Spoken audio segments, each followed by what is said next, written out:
10:14 a.m., my phone vibrated with the kind of certainty only cruelty carries. A family group message, the one I'd created years ago so we could stay close. We talked last night. Don't come back to the house. We need space from your negativity. Mom. No call. No hesitation. Just a quiet execution carried out in broad daylight.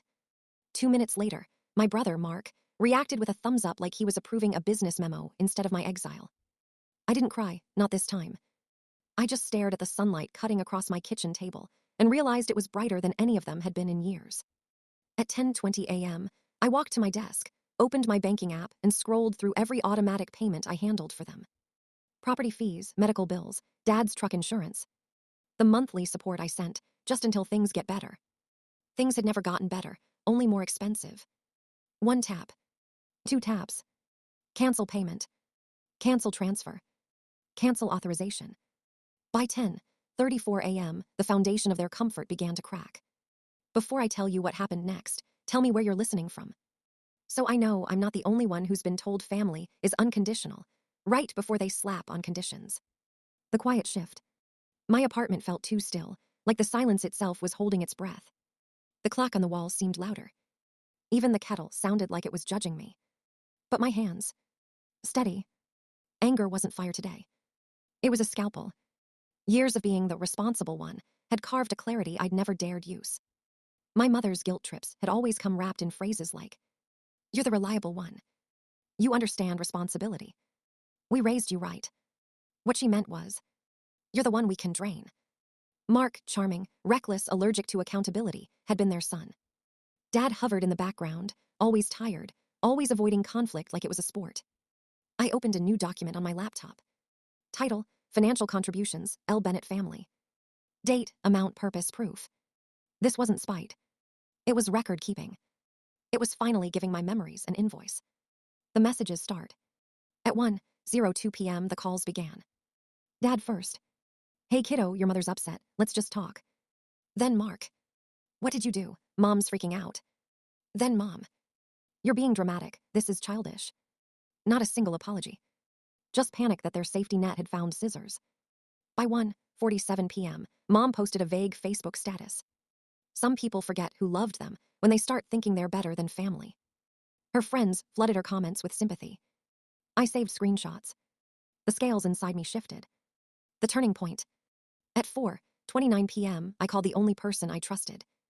Danielle, a friend from college who had become a contracts attorney. "I think I'm done being their sponsor," I said. Her response was simple. "Then document everything. I'll walk you through next steps." That night, my apartment was a command center. Emails, receipts, bank records, all sorted, labeled, archived. Not revenge. Evidence. By 11:05 p.m., I drafted a formal repayment notice. Factual. Calm. Deadly. Subject, outstanding financial obligations, Bennett family. You have 45 days to arrange repayment, or we will proceed with legal channels. I hit send. The silence that followed wasn't empty. It was clean. 37 minutes later. "Mom, how dare you?" "Dad, this is unnecessary."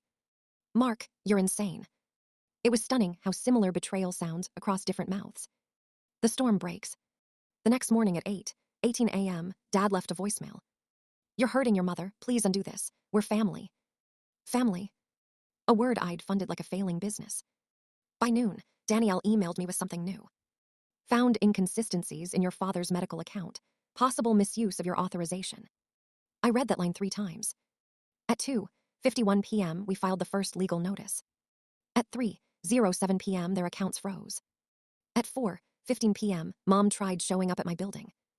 Eyes red. Voice soft. "Please, Mark needs help getting his car back. They repossessed it." I opened the door, just enough to hand her the printed notice.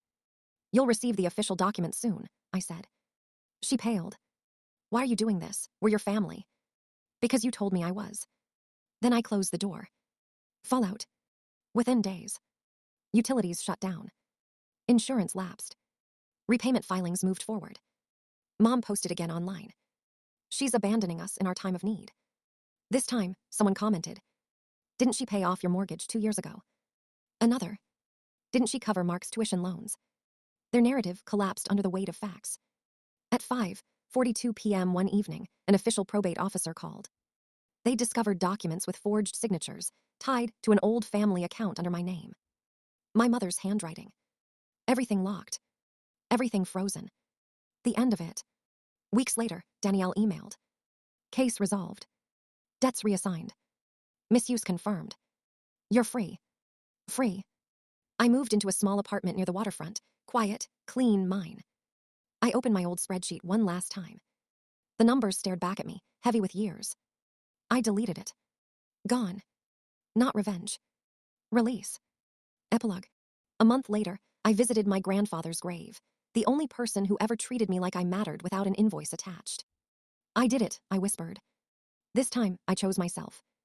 The wind felt like approval. And if you've ever had to walk away from people who took and took until you were a ghost, you're not alone. And you're not heartless for choosing peace.